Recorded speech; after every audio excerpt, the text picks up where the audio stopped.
আসসালামু আলাইকুম জিনিয়াসেস সবাইকে স্বাগত জানাচ্ছি কেমিস্ট্রি জিনিয়াসের নতুন একটি ক্লাসে। তোমাদের সাথে আজকে আমি কথা বলবো রসায়ন প্রথম পত্রের দ্বিতীয় অধ্যায়ে বোর মডেলের সাহায্যে পরমাণুর কক্ষপথে ইলেকট্রনের শক্তি নির্ণয়। তোমরা নিশ্চয়ই জানো যে বোর মডেল থেকে জানো যে ইলেকট্রন এক শক্তি স্তর থেকে অন্য শক্তি স্তরে স্থানান্তর হলে শক্তি শোষণ বা বিকিরণ ঘটে। সেই শক্তি শোষণ বা বিকিরণের ফলে এক ধরনের বর্ণালী সৃষ্টি হয়। আমরা দেখব সেই বর্ণালীর শক্তি কিভাবে নির্ণয় করা যায়, আমরা দেখব বর্ণালীর তরঙ্গ দৈর্ঘ্য নির্ণয় করা যায় কিভাবে। তো সেক্ষেত্রে আমাদের যেই জিনিসটা লাগবে সেটি হচ্ছে আমরা রিডবার্গ সমীকরণ প্রতিপাদন করব। শুরুতে আমরা যেই কাজটা করব সেটা হচ্ছে ইলেকট্রনের শক্তি, মোট শক্তি। তোমরা জানো যে ইলেকট্রন সুনির্দিষ্ট একটি কক্ষপথে একটি নির্দিষ্ট বেগে ঘূর্ণায়মান থাকে। তো যখন কোনো কিছু একটা নির্দিষ্ট বেগে ঘূর্ণায়মান থাকে তার নিশ্চয়ই এক ধরনের গতিশক্তি কাজ করবে। ইলেকট্রনের একটা শক্তি থাকবে যেটাকে আমরা গতিশক্তি বলবো। আর তোমরা এটাও জানো যে ইলেকট্রনের যেহেতু নেগেটিভ চার্জ, আবার নিউক্লিয়াস অবস্থিত প্রোটনের চার্জ হচ্ছে পজিটিভ, এই পজিটিভ নেগেটিভ চার্জের মধ্যে এক ধরনের আকর্ষণ বল কাজ করবে, স্থির বৈদ্যুতিক আকর্ষণ বল। এই আকর্ষণ বলের কারণে আবার বিভব শক্তির সৃষ্টি হবে। ফলে ইলেকট্রনের মোট শক্তি নির্ণয় করার জন্য আমাদের ইলেকট্রনের গতিশক্তি এবং ইলেকট্রনের বিভব শক্তি সম্পর্কে ধারণা থাকতে হবে। সো তোমরা জানো যে ইলেকট্রনের যেই গতিশক্তি, ইলেকট্রনের ভর আছে, সো ইলেকট্রনের বেগ আছে, তো সেই জায়গা থেকে আমরা চাইলে ইলেকট্রনের যে গতিশক্তি আছে ই কে আমরা এটাকে বলতে পারবো হাফ mv²। তো এই বোর মডেলের সাহায্যে ইলেকট্রনের বেগ নির্ণয়ের ক্লাস আমরা আগের ভিডিওতে করেছি। আমি আজকের ভিডিওর সাথে লিংক দিয়ে দিব। তো তোমরা সেখানে গিয়ে দেখতে পারবে যে বেগের ক্ষেত্রে যে ফর্মুলাটা আছে, যে আমরা যদি দেখি যে এই যে বেগের ফর্মুলা z² 2ε0 n h। তো আমি যদি এইখানে ভ্যালু বসিয়ে দেই তো ব্যাপারটা হবে হাফ ইন্টু m আমরা যদি ভি এর ভ্যালু বসাই তাহলে দেখা যাবে z² 2ε0 n h। আমরা এটাকে স্কোয়ার করে দিব। তো স্কোয়ার করলে যে ব্যাপারটা দাঁড়াবে হাফ ইন্টু এম, তোমরা নিজেরাই করতে পারবে যে তুমি z² হয়ে যাবে e⁴ হবে, 2 এর জায়গায় 4 হয়ে যাবে, 2 টু 4, অ্যান্ড ε0 স্কোয়ার হয়ে যাবে n² হবে, আর h² হবে। আলটিমেটলি যে ব্যাপারটা আমরা এখানে এসে দেখব সেটা হচ্ছে এই 2 আর 4 হয়ে যাবে 8। সো মূল যে ঘটনাটা হবে mz² e⁴ and then 8 ε0 square n² h²। তো এইটা হচ্ছে আমাদের গতিশক্তি। একইভাবে আমরা যদি বিভব শক্তি যদি আমরা বের করতে পারি, তোমাদের এই গতিশক্তি সম্পর্কে একটু জানতে হবে। আমরা যদি একইভাবে বিভব শক্তিটাও বের করতে পারি তাহলে আমরা মোট শক্তি পাবো। তো তোমাদেরকে যদি আমরা একটু বিভব শক্তির ক্ষেত্রে বলি যে আমরা যদি একটু দেখি যে আমরা বিভব শক্তি নির্ণয় করতে চাই আসলে এখানে। তো বিভব শক্তিকে আমরা ইপি দ্বারা প্রকাশ করলাম। ইপি সমান হবে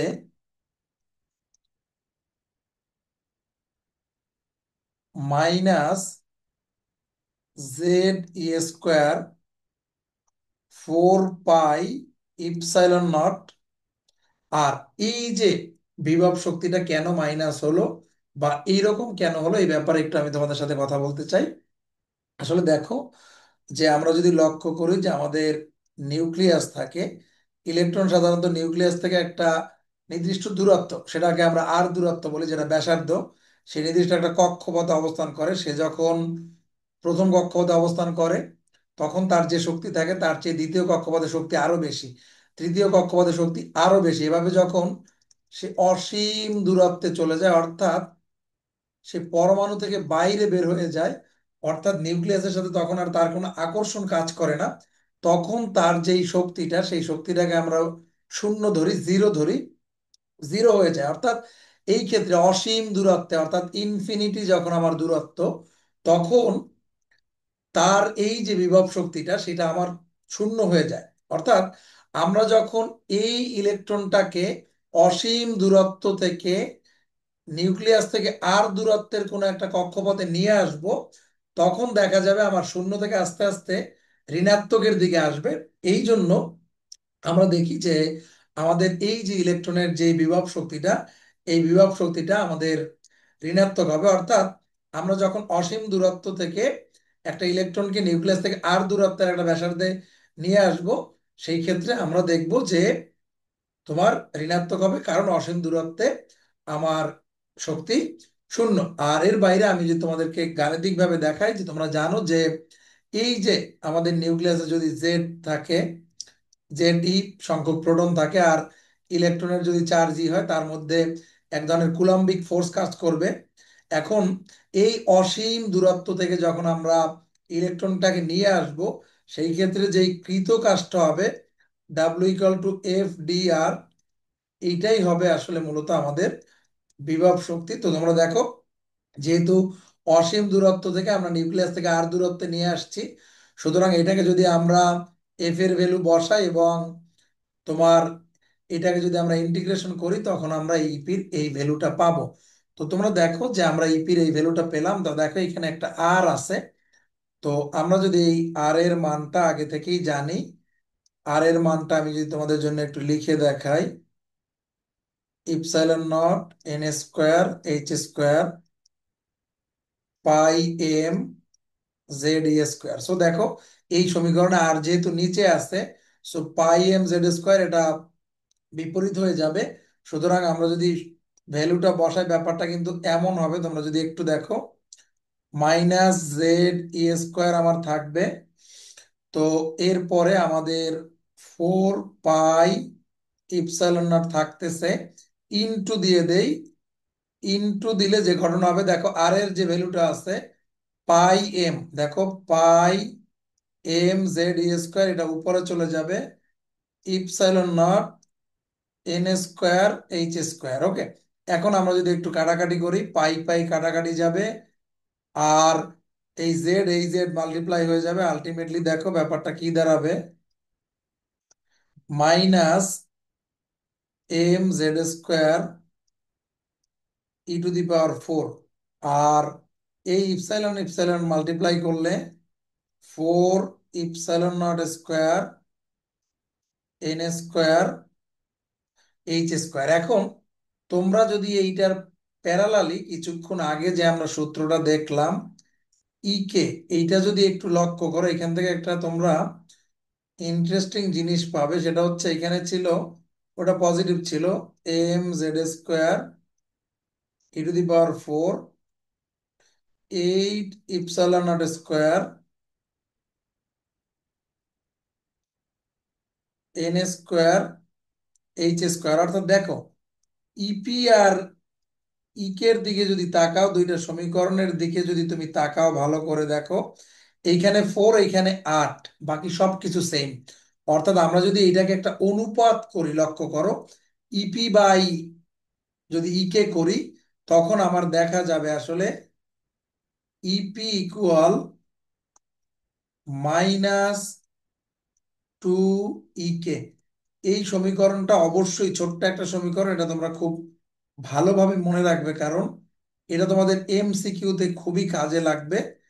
অর্থাৎ একটা নির্দিষ্ট কক্ষপথে যখন ইলেকট্রন ঘুরবে, অর্থাৎ তৃতীয় কক্ষপথে বা চতুর্থ কক্ষপথে কোনো কক্ষপথে যখন ঘুরবে, তখন তার গতি শক্তি ধরো যদি তুমি এক্স জানো, তখন তার বিভব শক্তিটা হয়ে যাবে -2x।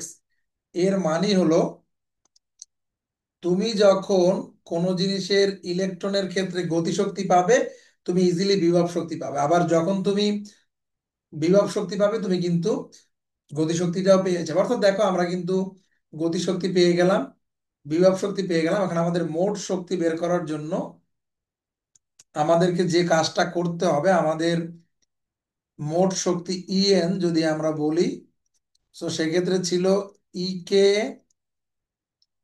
Plus E P.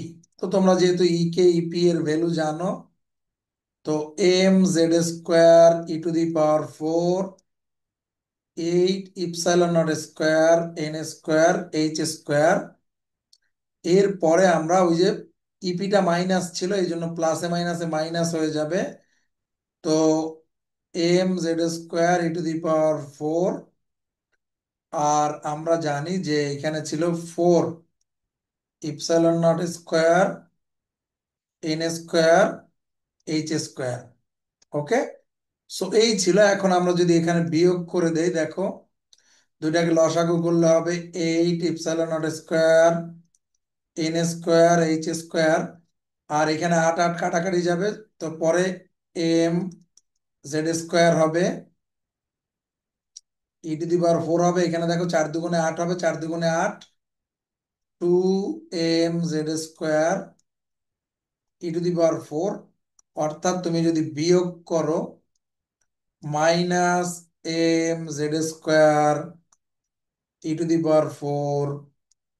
8 epsilon not square N square H square, এইটা হচ্ছে আমাদের ইএন, অর্থাৎ এইটা কিন্তু আমাদের মোট শক্তি। এখন তুমি যদি একটু লক্ষ্য করো, এই ভ্যালুটা ছিল আমাদের ইকের জন্য, দেখো এইটা ছিল আমাদের ইকের জন্য। ইকের জন্য যদি তুমি লক্ষ্য করো, ইকে এর ভ্যালু এবং ইএন এর ভ্যালু দেখো, তুমি দেখো mz² পুরোপুরি সেম। অর্থাৎ তোমরা লিখতে পারবে যে ইএন সমান মাইনাস ইকে। আবার কিছুক্ষণ আগে লিখলাম আমরা ইপি ইকুয়াল -2 ইকে। অর্থাৎ এই যে সম্পর্কটা, এই সম্পর্কটা থেকে আমরা মোট শক্তি, বিভব শক্তি, গতিশক্তি সবই বের করতে পারবো। তো এটা একটা নির্দিষ্ট কক্ষপথের ক্ষেত্রে প্রযোজ্য হবে। তো এখন আমরা দেখবো যে এই যে মোট শক্তি, এই মোট শক্তিটা আমরা কিভাবে একটা পরমাণুর ক্ষেত্রে শক্তি নির্ণয় করতে ব্যবহার করতে পারি। আমরা এখন হাইড্রোজেন পরমাণুর ক্ষেত্রে মোট শক্তি নির্ণয় করব। তো দেখো তোমরা মাত্র যেই সূত্রটা আমি প্রতিপাদন করলাম, সূত্রটা ছিল আসলে এইরকম: E N minus mz² e⁴ 8 epsilon not square N square H square. Okay, so এই ক্ষেত্রে আমরা যদি দেখি হাইড্রোজেনের জন্য জেড হবে আমাদের আসলে 1, আর প্রথম কক্ষপথ এন হবে 1। ওকে, সো তোমরা যদি এই 1 বসাও, আর আমাদের যেহেতু প্রথম শক্তি স্তরের জন্য করবো, এটা হবে ই1। ই1টা আমরা বের করবো, তাহলে সমীকরণটা কি দাঁড়াবে? ই1 ইকুয়াল হবে, দেখো জেড এর value 1 minus e⁴ 8 epsilon not square, N এর ভ্যালু 1 বসাবো না, এইচ স্কোয়ার। এই হচ্ছে আমাদের, এইটা একটু আমরা মনে রাখবো, এইটা একটু আমরা মনে রাখবো, এটা আমাদের একটু কাজে লাগবে পরবর্তীতে। এইটুকু আমরা একটু মনে রাখবো, এটা আমাদের কাজে লাগবে। তো আমাদের ইলেকট্রনের ভর এম জানা দরকার, 9.11 ইন্টু 10⁻31 কেজি। এরপরে আমার চার্জ জানা দরকার, 1.6 ইন্টু 10⁻19 কুলাম। ইপসাইলন নটের ভ্যালু আমরা জানি, এটা কনস্ট্যান্ট, 8.854 ইন্টু 10⁻12। আমরা যেটা জানবো এখান থেকে, coulomb square, newton inverse 1, metre inverse 2। আর এইচ হচ্ছে আমাদের প্লাঙ্কের ধ্রুবক, 6.626 ইন্টু 10⁻34 জুল সেকেন্ড। এখন তোমরা যদি এই ভ্যালু এখানে বসিয়ে দাও, -9.11 ইন্টু 10⁻31,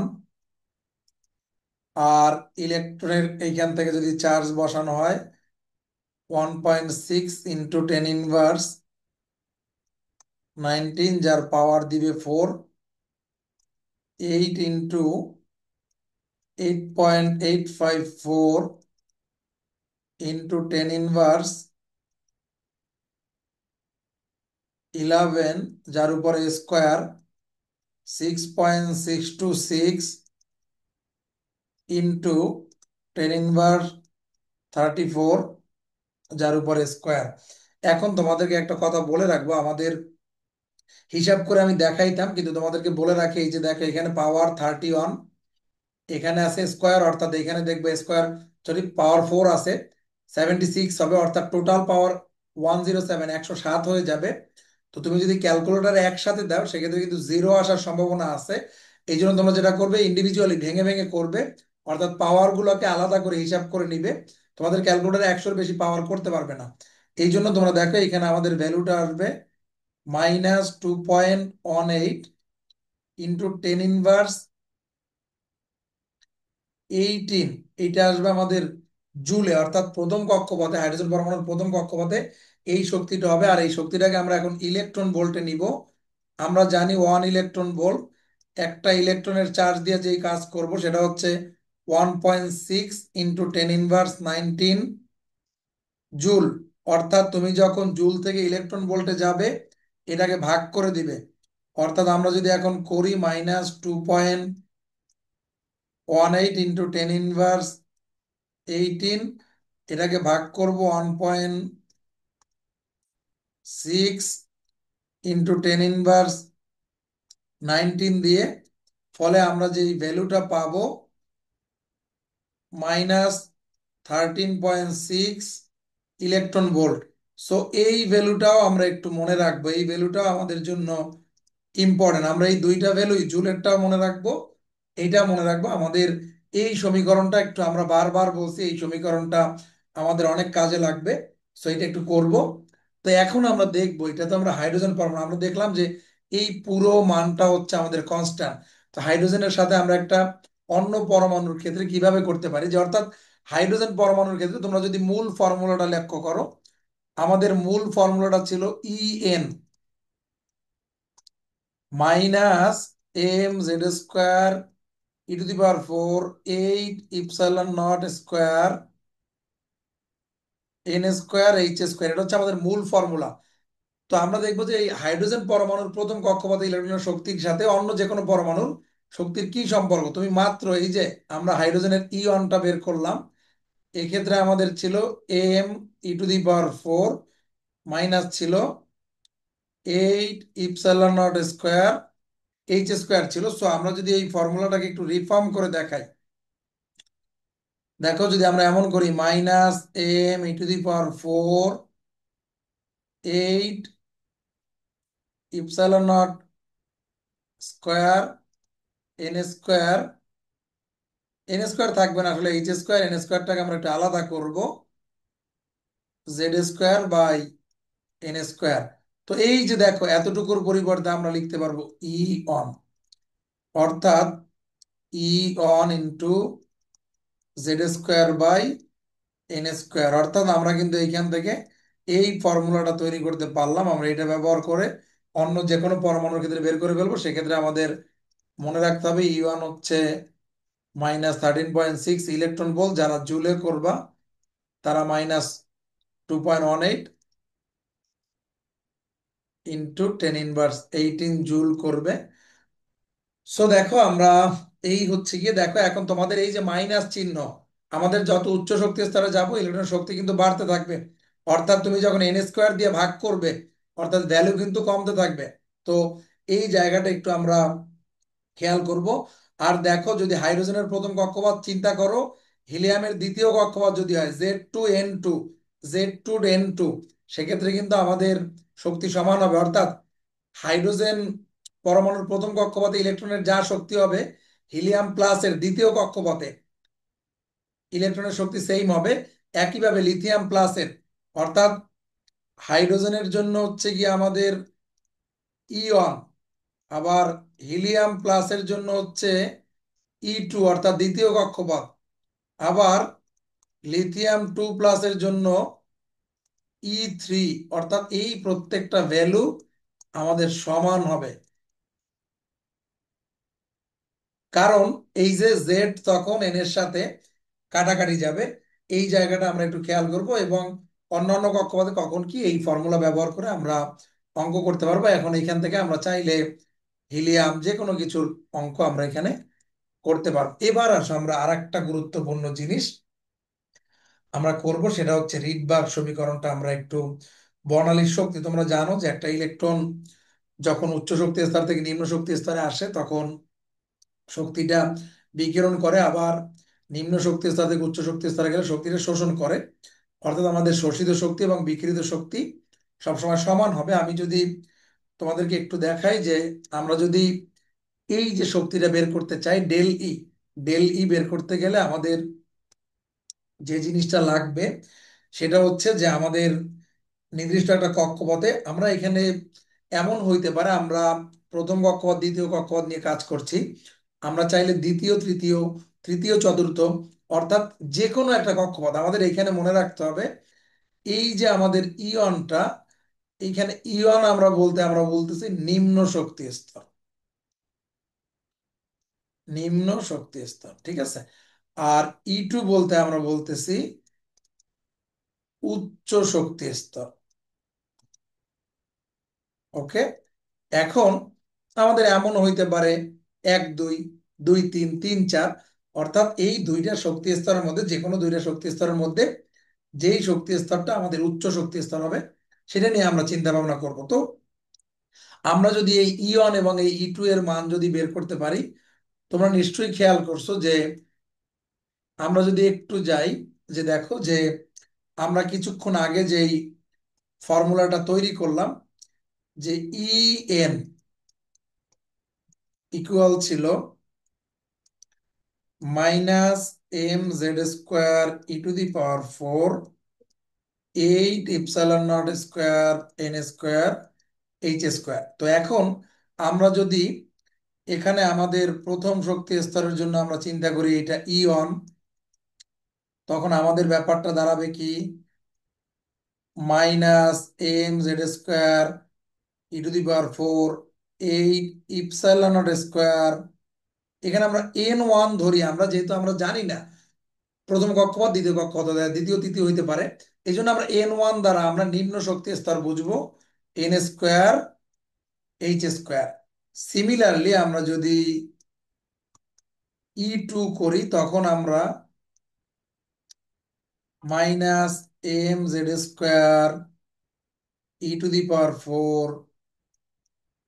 8 ε0, এখানে ε0² হবে, সো স্কোয়ার n2 ধরবো আমরা স্কোয়ার এবং h²।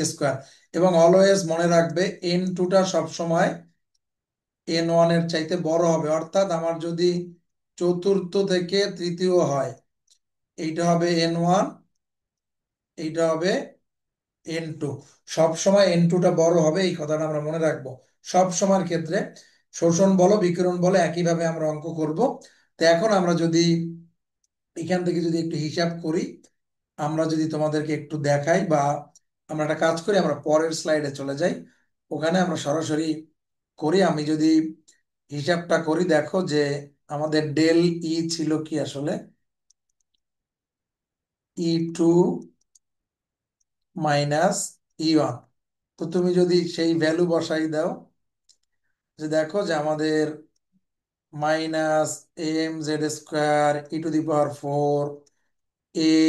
ε0² n² h²।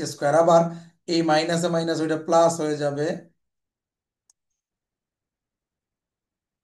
তো এভাবে করে আমরা কিন্তু এই সূত্রের প্রতিপাদনটা করতে পারবো। এটা ছিল n1 h²। ওকে, তো এখন আমরা যদি পজিটিভ ভ্যালুটাকে একটু আগে নিয়ে আসি, জাস্ট হচ্ছে পজিটিভটাকে আগে নিয়ে আসলাম, আর কিচ্ছু না। ε0² তখন n1² h² মাইনাস, আমরা যদি তোমাদেরকে বলি mz² e⁴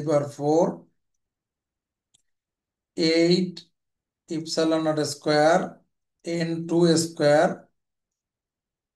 n²h²। দেখো তোমরা যদি তাকাও n1 এবং n2 বাদে বাকি সবকিছু কিন্তু সেম, অর্থাৎ আমরা যদি কমন নেই mz² e⁴ 8 ε0² h² 1/n1² minus 1/n² এখন তোমরা যদি একটু লক্ষ্য করো, এইখানের যে পুরা ভ্যালুটা আছে, এই পুরা ভ্যালুটা তোমরা একটু খেয়াল করবা, এটা কিন্তু পুরাটাই কনস্ট্যান্ট। দেখো, এম কনস্ট্যান্ট, জেড আমরা করব অন্যান্য এক এক সময় এক একটা হবে। তাহলে এই যে জিনিসটা আছে এইটুকুর পরিবর্তে আমরা লিখতে পারি আর। আর ইকুয়াল টু আমরা লিখতে পারবো m² e⁴ 8 ε0²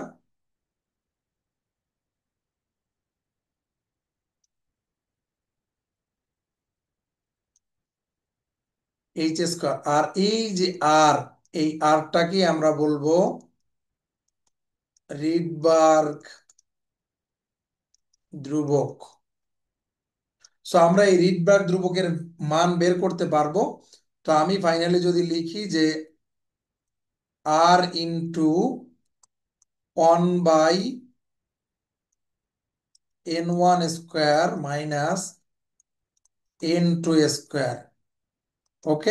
এইটা হচ্ছে আমাদের ডেল ই, অর্থাৎ বিকীর্ণ বা শোষিত শক্তি একটা বর্ণালীর ক্ষেত্রে আমরা এই শক্তিটা বের করতে পারবো। মনে রাখবে এই ফর্মুলার ক্ষেত্রে, ভালো করে মনে রাখবে, আমরা আর এর আর একটা ফর্মুলা বের করব আমরা। তো এই ফর্মুলার ক্ষেত্রে আর এর ভ্যালু অবশ্যই জুল এককে হবে। এই ফর্মুলার ক্ষেত্রে আর এর ভ্যালু অবশ্যই জুল এককে, কারণ যেহেতু আমরা শক্তির সাথে সম্পর্ক করছি, সুতরাং এই ফর্মুলার ক্ষেত্রে আমরা আর এর ভ্যালু অবশ্যই জুল এককে করব। এইটা যাতে আমরা একটু মনে রাখি। আমরা রিডবার্গ ধ্রুবকের দুইটা মান শেখাবো তোমাদেরকে, একটা জুল এককে। ওকে। সো আমরা যদি এখন একটু দেখি যে হাইড্রোজেন পরমাণুর ক্ষেত্রে যদি আমরা রিডবার্গ ধ্রুবকের মান নির্ণয় করব, হাইড্রোজেন পরমাণু সেই আগের গল্প যে তোমার জেড ইকুয়াল হচ্ছে 1। তো তুমি তো জানো যে রিডবার্গ ধ্রুবকের ক্ষেত্রে মাত্র সমীকরণ পেলে তুমি যে mz² e⁴ 8 ε0² h²। তো যেহেতু জেড এর মান 1, সুতরাং তুমি যদি বলো, আর যেহেতু হাইড্রোজেন পরমাণুর জন্য এটাকে আমরা এখন আর এইচ বলবো, আর এইচ ইকুয়াল হট, অবশ্যই এই আর এইচটা জুল এককে, এই আর এইচটা অবশ্যই জুল এককের আর এইচ। ওকে। সো তুমি যদি দেখো ব্যাপারটা দাঁড়াবে এইরকম, আর এইচ ইকুয়াল ওই জেড এর মান 1 হবে, তখন থাকবে m e⁴ 8 ε0² h²। কিছুক্ষণ আগে হাইড্রোজেনের প্রথম শক্তি ইয়ন কিন্তু তোমার এইরকম ছিল, তোমাদের যদি মনে থাকে, m e⁴ 8 ε0² দেখো তো পুরা ই এর সাথে মিলে যাচ্ছে না?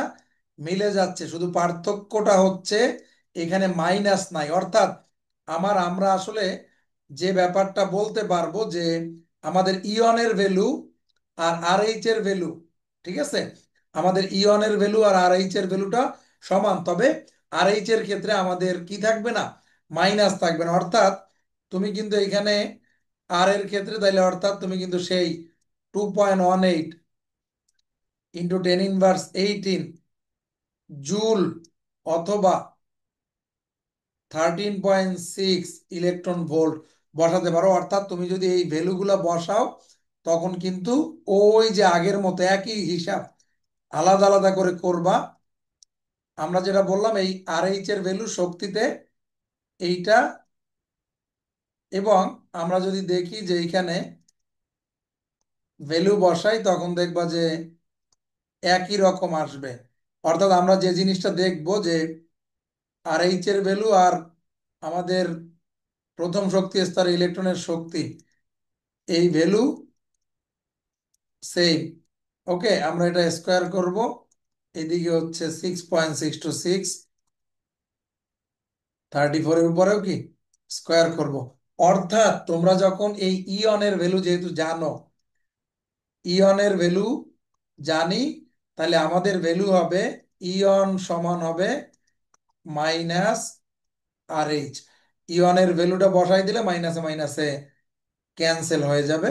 এই হচ্ছে কি আমাদের ঘটনা। অর্থাৎ এইখান থেকে কিন্তু আমরা আর এইচ এর ভ্যালুটা আমরা বের করে ফেললাম। এখন এই যে জেডটা, হিলিয়াম প্লাসের ক্ষেত্রে কিন্তু জেড হচ্ছে আমাদের 2। এখন অন্য পরমাণুর ক্ষেত্রে কি এই সেম জিনিসটা হবে কিনা দেখো। তাহলে আমরা যে জিনিসটা মাত্র দেখলাম যে আর এইচ এর ক্ষেত্রে আমাদের ছিল m e⁴ 8 ε0 square H square আর এইচ ছিল। বাট আমাদের মূল ফর্মুলা যেটা আর, সেটা ছিল কি দেখো, যদি দেখো যে m z² e⁴ 8 ε0 square H square. এখন আমরা যদি দেখি একটু রিফর্ম করে, যদি আমরা জেডটাকে আলাদা করে ফেলি, m e⁴ 8 ε0 square H square into Z square, অর্থাৎ এইটার পরিবর্তে কিন্তু আমরা বসাইতে পারবো আর এইচ অর্থাৎ জেড স্কোয়ার। অর্থাৎ তুমি যদি কোনো জিনিসের ক্ষেত্রে এই আর এইচটা বের করতে চাও, অর্থাৎ দেখো হিলিয়াম প্লাসের ক্ষেত্রে আমার জেড হবে কিন্তু 2, অর্থাৎ হাইড্রোজেনের জন্য রিডবার্গের যা ভ্যালু হবে, তাহলে হিলিয়াম প্লাসের জন্য আর এইচ ইন্টু 2 স্কোয়ার অর্থাৎ আর এইচ ইন্টু 4। অর্থাৎ তোমরা যদি দেখো যে হিলিয়াম প্লাসের ক্ষেত্রে রিডবার্গ ধ্রুবকের মানটা হবে হাইড্রোজেনের চেয়ে 4 গুণ। অর্থাৎ তুমি যদি হাইড্রোজেনেরটা জানো, তাহলে বারবার আর রিডবার্গ ধ্রুবকের মান বের করার দরকার নাই। অর্থাৎ আমাদের যে সেই কমপ্লিট যে সমীকরণটা, সেটা এখন কি দাঁড়াবে, আমরা কিছুক্ষণ আগে বলছিলাম যে দেখো আমরা যদি একটু দেখি, আমাদের ডেল ই সমান ছিল কি R into 1/n1 square minus 1/n2 square. So এখন আমরা দেখলাম যে R H into Z square, কারণ আমাদের জেড এর মান কিন্তু ভিন্ন ভিন্ন হবে। হাইড্রোজেনের ক্ষেত্রে তোমরা জেড এর মান 1, এই জন্য থাকে না সূত্রে। বাট এই হচ্ছে আমাদের ডেল ই। অবশ্যই মনে রাখতে হবে এই ক্ষেত্রে আর এইচ এর ভ্যালুটা জুলে থাকবে, 2.18 ইন্টু 10⁻18 জুল। এইখানে আমাদের অবশ্যই এই ফর্মুলা, এই আর এইচ এর ভ্যালুটা অবশ্যই জুলে, আর এইচ এর ভ্যালুটা অবশ্যই কি জুলে থাকবে। এটা একটু আমরা নোট নিলাম, এই আর এইচ এর ভ্যালুটা, এই আর এইচ এর ভ্যালু অবশ্যই জুলে। অর্থাৎ তোমরা যদি একটু সুন্দর করে ফর্মুলাটা,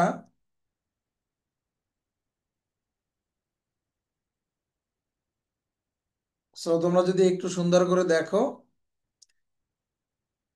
আমরা একটু যদি লিখি, সেটা হচ্ছে আর এইচ, এইটা অবশ্যই জুল এককের আর এইচ ইন্টু জেড স্কোয়ার, এইভাবে আমরা লিখতে পারবো। সো এইটা একটু আমরা মাথায় রাখবো। এখন এই ফর্মুলাটাকে আমরা একটু রিফর্ম করতে পারবো, এই ফর্মুলাটাকে আমরা একটু রিফর্ম করতে পারবো। কিভাবে রিফর্ম করব, তোমরা জানো যে del E equal H C by lambda. অর্থাৎ তুমি যদি এইখানে যদি এইচ সি বাই ল্যামডা যদি বসাও, তখন ব্যাপারটা দাঁড়াবে আর এইচ, এই আর এইচ কিন্তু অবশ্যই জুল এককে, into Z square 1/n1 square minus 1/n2 square.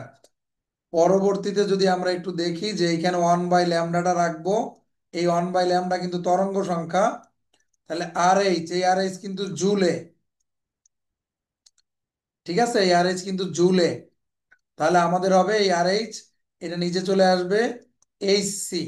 ওকে, এই পুরো মানটাও একটা কনস্ট্যান্ট হবে, Z square 1/n1 square n2 square. অর্থাৎ এইখানে যদি তুমি দেখো, এইটাকে, এটাও একটা কনস্ট্যান্ট মান।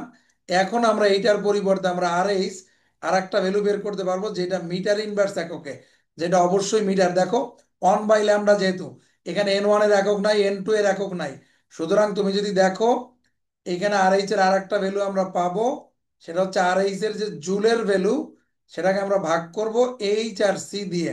তো তোমরা এই ভ্যালুগুলো জানো, আমরা যদি একটু বসাই 2.18 ইন্টু 10⁻18। এইচ আমরা জানি 6.626 ইন্টু 10⁻34। আর ভেলোসিটি অফ লাইট, আলোর বেগ, 3 × 10⁸ আমরা যদি এই ভ্যালু বসাই তখন দেখা যাবে আমরা এমন একটা ভ্যালু পাবো 1.0967 ইন্টু 10⁻7 মিটার ইনভার্স 1।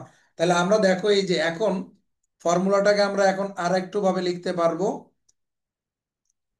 1/λ, এইখানে আমরা একটা আর এইচ নিব, বাট সেই আর এইচটা অবশ্যই আমার মিটার ইনভার্স এককে হবে। দুইটাই আর এইচ, খেয়াল করবা দুইটাই রিডবার্গ, একটা হচ্ছে শক্তির সাপেক্ষে আর একটা তরঙ্গ দৈর্ঘ্যের সাপেক্ষে। এটা একটু আমরা মাথায় রাখবো। সো সরি,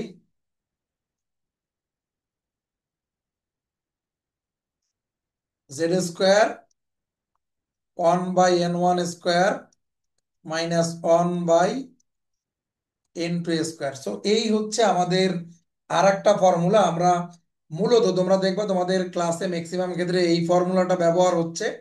তা আমি তোমাদেরকে এখন দুইটা ফর্মুলা একটু যদি তোমাদেরকে দেখাইতে চাই, আমরা এইটা একটু প্রতিপাদনটা দেখালাম। এখন আমরা যদি একটু দেখাই আমাদের দুইটা ফর্মুলা, খেয়াল করব আমরা। সো ফর্মুলা দুইটা আমরা একটু খেয়াল করব, দেখি আমাদের সেই ফর্মুলা দুইটা আমরা কিভাবে লিখতে পারবো। ওকে। সো তোমরা যদি এই ফর্মুলা দুইটা একটু লিখতে চাও, আমি একটু যদি তোমাদের মুছে দেই উপরের পার্টটা, তোমরা অলরেডি হয়তো বুঝতে পারতেছো। সো আমরা একটু উপরের পার্টটা মুছে আমরা যেই কাজটা এখন করব, আমাদের দুইটা ফর্মুলা আমরা রিডবার্গ সমীকরণের ক্ষেত্রে আমরা দুইটা ফর্মুলা একটু দেখব। একটু আমরা সামারি করে ফেলতেছি, আমাদের প্রায় শেষ। আমরা যদি বলি যে রিডবার্গ সমীকরণ, ওকে।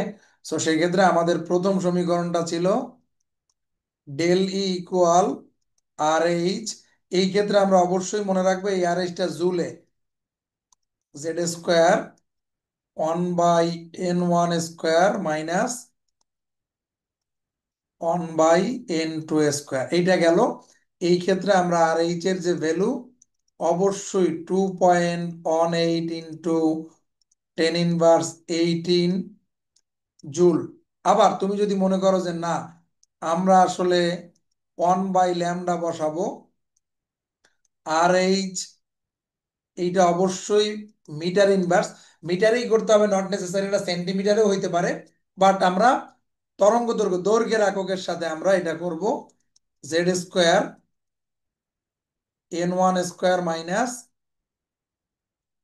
-n2²। এই ক্ষেত্রে অবশ্যই আমাদের আর এইচ এর মান 1.0967 ইন্টু 10⁻7 মিটার ইনভার্স। আবার কেউ যদি চায় 1.0967 ইন্টু 10⁵ সেন্টিমিটার ইনভার্স, অথবা সেন্টিমিটার ইনভার্স। ওকে। অথবা তুমি এখানে শর্ট করে লিখতে পারো 109,678। এভাবেও তুমি মনে রাখার জন্য সহজে। তবে আমি প্রেফার করব আমাদের এই মানটা। তো তুমি যখনই দেখো, তোমরা এখন এই ফর্মুলাটা যখন আমরা যদি বলি তোমাকে ইলেকট্রন, একটা ইলেকট্রন চতুর্থ থেকে তৃতীয়তে আসলো, তখন আমার বিকীর্ণ শক্তি, অথবা আমাকে বলল তৃতীয় থেকে চতুর্থতে গেল, তখন আমাদের শোষিত শক্তি, তুমি যেই ক্ষেত্রেই বলো না কেন, এইখান থেকে আমরা যদি শক্তি বের করি N1 এর মান সবসময় মনে রাখবো N1টা ছোট, N1টা ছোট, N1টা সবসময় ছোট দুইটা। তাহলে তুমি যদি এখানে মান বসাও তাহলে সরাসরি শক্তি পেয়ে যাবে, আর এইখানে যদি মান বসাও সরাসরি তরঙ্গ দৈর্ঘ্য পেয়ে যাবে। এখন আমি তোমাদেরকে বলবো যে এই যে দুইটা সূত্র, এই দুইটা সূত্র আমরা মনে রাখলেই হবে। তবে তুমি কিন্তু যদি বুদ্ধিমান হও, এই শক্তি বের করে এইখান থেকে দেখো del E equal H C by lambda, অর্থাৎ শক্তি জানলে তরঙ্গ দৈর্ঘ্য জানবে, আবার এখান থেকে তরঙ্গ দৈর্ঘ্য জানলে শক্তিও জানবে। এই জায়গাটা আমরা একটু খেয়াল করব। তো তোমাদের সাধারণত স্কুল কলেজগুলোতে এই সূত্রটা বেশি ব্যবহার করা হয়, এইটা একটু আমরা মাথায় রাখবো। তো তুমি এইখান থেকে তরঙ্গ দৈর্ঘ্য জানলে বিকীর্ণ বা শোষিত শক্তিও বের করতে পারবে। অনেক সময় তোমাকে কম্পাঙ্ক বের করতে পারে, বলতে পারে, সেক্ষেত্রে আমরা মনে রাখবো nu equal to C by lambda. Nu equal to C by lambda, C আলোর বেগ, যেটা বললাম তোমরা জানবে। তো এই হচ্ছে আমাদের পুরো একটা প্রক্রিয়া। আমরা এখন এই রিডবার্গ সমীকরণ থেকে আমাদের অনেক ম্যাথ আসে পরীক্ষায়, তোমাদেরকে হয়তো বলবে যে একটা ইলেকট্রন চতুর্থ কক্ষপথ থেকে দ্বিতীয় কক্ষপথে নেমে আসলো, কি পরিমাণে শক্তি বিকিরণ করবে। তো তোমরা তখন চতুর্থ থেকে তৃতীয়তে তিন ছোট N1 3, N2 4, যদি সরাসরি শক্তি বের করতে চাও তোমরা এই ফর্মুলায় বসিয়ে দেবে, শক্তি পেয়ে যাবে। আবার কেউ যদি মনে করো যে না স্যার, আমরা আগে তরঙ্গ দৈর্ঘ্য বের করব, তারপরে এই ফর্মুলা দিয়ে শক্তি করব, তারাও করতে পারবে। সো এই হচ্ছে গিয়ে আমাদের পুরো ব্যাপারটা। আশা করি তোমরা বুঝতে পারলো। Thank you very much. সবাই ভালো থাকো। আবারও কথা হবে অন্য একটা ক্লাস নিয়ে। আসসালামু আলাইকুম।